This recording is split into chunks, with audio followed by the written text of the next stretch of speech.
Komisi Pemilihan Umum mengeluarkan surat edaran untuk memperpanjang masa rekapitulasi suara dengan alasan banyak kendala di tingkat kecamatan. Perludem menilai jika molornya rekapitulasi berdampak pada mundurnya penetapan hasil pemilu, maka KPU melanggar Undang-Undang tentang Pemilu.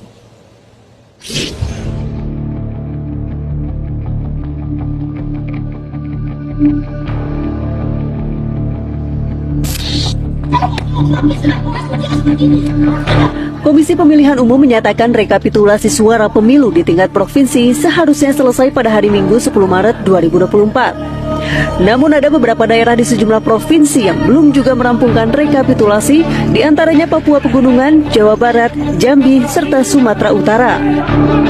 Komisioner KPU Idap Holik mengungkapkan pihaknya mengeluarkan surat edaran untuk memperpanjang rekapitulasi daerah sebagai akibat force majeure di luar perkiraan rekapitulator.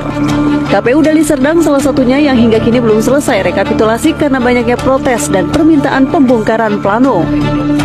Di KPU Serdang kita sudah minta izin perpanjang terkait tahapan rekapitulasi di tingkat kabupaten. Kemarin kita sudah minta izin ke KPU RI melalui KPU Provinsi, dan KPU Provinsi menyampaikan diberi izin sebelum selesai masa rekap di tingkat provinsi. Ya, ada beberapa kecamatan yang kita harus membuka C hasil, C plano untuk menyandingkan data yang kita diberikan teman-teman saksi dan teman-teman Bawaslu. Karena ada perbedaan sehingga kita langsung perbaiki. Perkumpulan untuk Pemilu dan Demokrasi atau Perludem menyoroti KPU yang membolehkan rekapitulasi suara di daerah meski jangka waktu sudah lewat.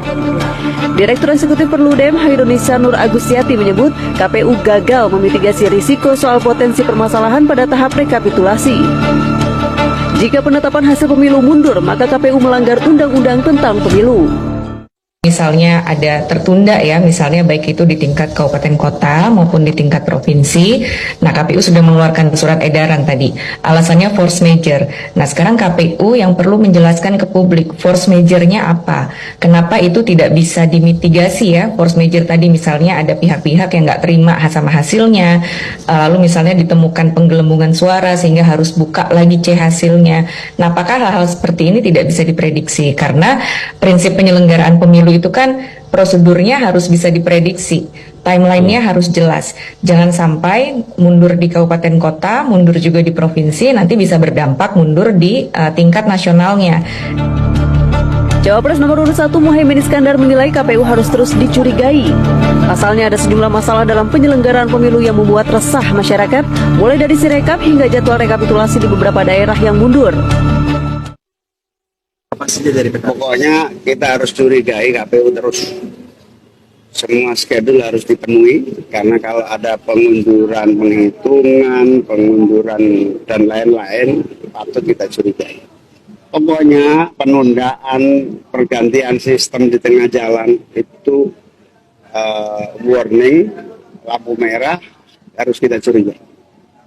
Pasti ada sesuatu di balik itu.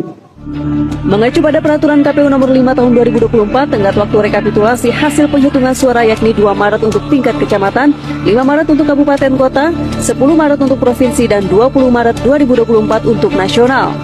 Tim Liputan Metro TV.